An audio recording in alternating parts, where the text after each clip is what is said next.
Welcome to our deep dive into ancient wisdom. Oh, yeah. You've given us a lot to work with. Yeah. Chapters 25 through 27 from the book of Proverbs. Quite the collection. We're talking about advice from King Hezekiah's reign. Mm-hmm. Advice that has really stood the test of time. It has. And we're going to see how it applies to you. To all of us today. Right here, right now. Exactly. It's It's fascinating to think, these Proverbs. They weren't just like abstract thoughts. King Hezekiah's scribes, Okay. they collected these and preserved them intentionally, which implies that they were meant to be used practically Right. for leadership, for daily life. So very practical. Let's jump right into Proverbs 25.2. Okay. It says, "It is the glory of God to conceal a matter, but the glory of kings is to search out a matter." Kind of feels like a riddle a little bit. Yeah, it's a bit of a riddle, but I think it points to the balance between the divine and the human. In understanding truth, there are things that are meant to remain mysteries, but we're still encouraged to seek knowledge and understanding. Right. Especially for those in authority, because their decisions affect other people. It's not just about kings then. In the literal sense, this applies to anyone in charge, really. Absolutely. Whether you're a manager, Absolutely. whether you're a manager or a teacher, Sure. or even a parent. Anyone whose choices Yeah. impact others. Yeah. And the responsibility Yeah. to seek the truth applies across the board. Yes. So think about your own life and the decisions you have to make. Where do you need to uncover information in order to make those decisions? That's the question. Now, Proverbs 25.11 takes a little bit more of a poetic approach. Okay. It says, like, apples of gold and settings of silver. There's a word spoken at the proper time. I love that imagery. Yeah, it's really striking. It shows us that it's not just what you say, it's how you say it and when you say it. Right. Especially when giving advice or feedback. Choosing the right words at the right time can make a huge difference. That reminds me of a time when, well, maybe I shouldn't share that story. But, I've definitely been on the receiving end of some poorly timed words. Oh, yeah, we all have. But then on the flip side, we've also all experienced the power of kind words. Yeah. At just the right moment. It's true. It's amazing how much of an impact our words can have, Mm-hmm. for good or bad.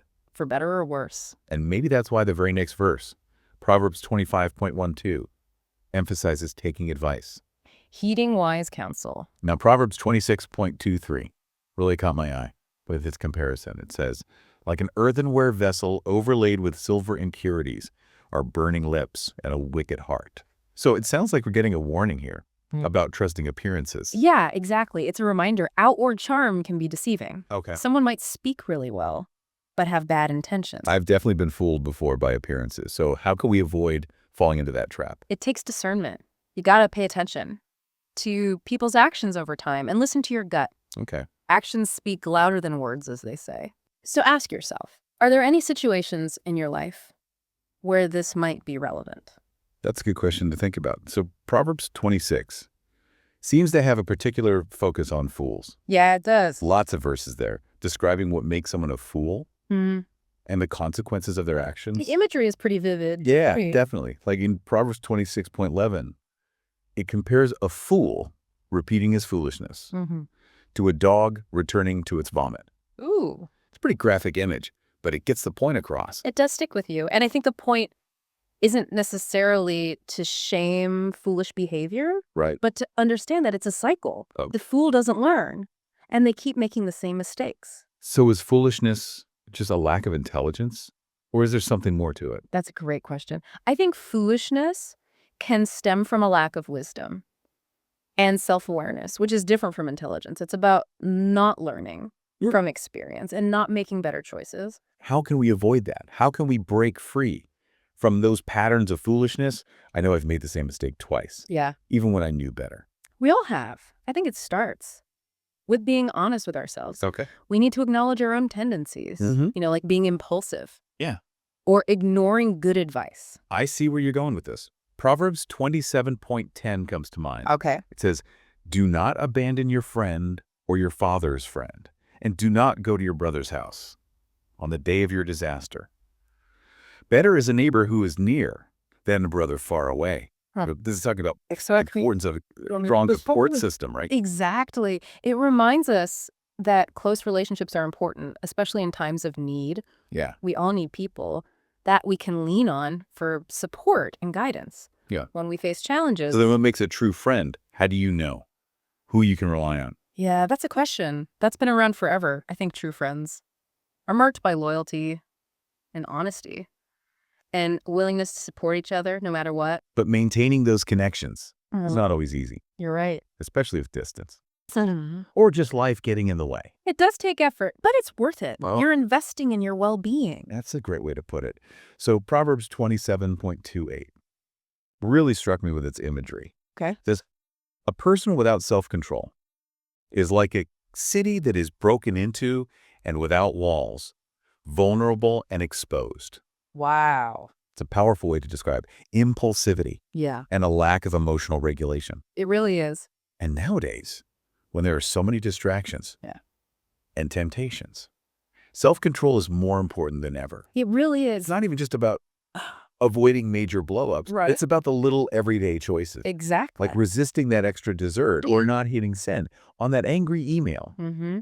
Self-control is like a muscle. Oh, yeah. You have to exercise it. You got to use it or you lose it. And this proverb shows us that without self-discipline, Right. we're leaving ourselves open to trouble. Yeah, we leave ourselves vulnerable. So how do we strengthen that muscle Yeah, of self-control? What are some things we can actually do? that's a great question. And maybe a good place to pause and reflect before we keep going. Okay. What's resonating with you so far? From these proverbs. Yeah, what are your takeaways?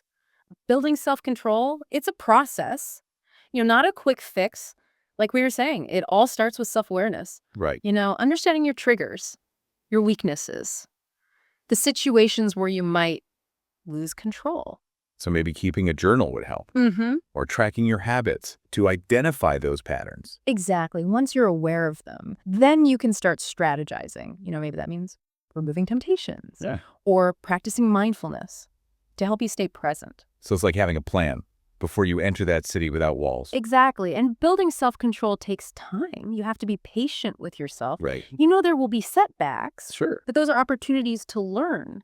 It's like you're reframing the idea of self-control. It's not just about denying yourself things, but about having the freedom to make good choices, Yeah. Choices that are aligned with your values. even when it's hard. Exactly. So it's about being in control, not letting your impulses control you. Now, let's look at a proverb that encourages introspection. Proverbs 27.1, it says, as in water, a face reflects a face. So the heart of a person reflects the person. It's a powerful image. It's like you can't hide who you are. Eventually, your actions reveal your heart. Yeah. And it goes beyond just good and bad actions. Okay. It speaks to how complex people are. Right. We all have strengths and weaknesses. This proverb tells us to look deeper, examine our motivations, our desires. It's like looking in a mirror and asking yourself the hard questions like, Right. what are my values? What motivates me? What kind of person do I want to be? Exactly. Self-reflection is powerful. Yeah. It helps us grow, identify areas where we can improve. And make changes Yeah. to become our true selves. Right. And it also makes me think about how we affect other people. If our actions reflect our hearts, then we're constantly putting that out there. That's a really good point. If we want to make the world a better place, it starts with ourselves. This deep dive into Proverbs, it's more than just ancient wisdom. Yeah. It's a call to action I agree. to examine our lives and make good choices. So Proverbs 25.5 caught my attention. It says, take away the wicked before the king, and his throne will be established in righteousness. So it seems to be connecting personal integrity Yeah. with leadership Yeah. and a just society. It makes you think about accountability, not just for leaders, but for all of us. Absolutely. Who are we surrounding ourselves with? Are the good people who will help us make ethical choices? That's a good question to ask yourself. And it applies to organizations too, and systems Yeah. Are they that are ethical? promoting justice and fairness. It goes back to those proverbs about foolishness. It's not enough to just avoid our own mistakes. Right. We need to be aware of the systems that can lead to harmful behaviors. That's a great point. We need to think critically, speak up against injustice, Right. and work towards more ethical systems. No. There's one more proverb I want to look at before we wrap up. Proverbs 27.1 some. As iron sharpens iron, so one person sharpens another. What a great analogy. It shows how important connection is for growth, when we have good conversations and challenge each other's ideas. Right. We all benefit. It's like we can't grow alone. We need those interactions to push us. To help us think differently. Exactly. We all have something to offer and something to learn. I love that. As we finish up this deep dive, that's a great takeaway. Don't underestimate your relationships. Right. Surround yourself with good people, people who challenge you, inspire you, help you become better. And remember that question from Proverbs 27.19. As in water, a face reflects a face. So the heart of a person reflects the person. What does your heart reflect? We'll leave you to think about that. You know, it's amazing how these proverbs, written so long ago, can still be relevant to us today. I know, it's incredible. It's the power of timeless wisdom. They Right. speak to human nature, which hasn't changed that much. So as we wrap up this deep dive, Mm. I'm feeling a sense of responsibility. Right. Because these proverbs, they're not just nice sayings. They're Right. calls to action. Yeah. They're challenging us to live better. To live more intentionally. Yes, more wisely. I agree. They give us guidance, but we have to actually apply it. Right. And that can look like a lot of things. Examining our motivations, building better relationships, working towards a more just world. It's a journey. Yeah. A journey of self-reflection and growth. Well, I think we've covered a lot. From seeking truth, to the power of words, Yeah. to self-control, and strong relationships. It's a lot. These proverbs have so much wisdom to offer They do. in navigating life. And they remind us that we're not alone. yeah, We have each other to lean on, to help each other grow. like iron sharpening iron. Exactly. So as we come to the end of our deep dive, I hope you're leaving with a sense of purpose and inspiration.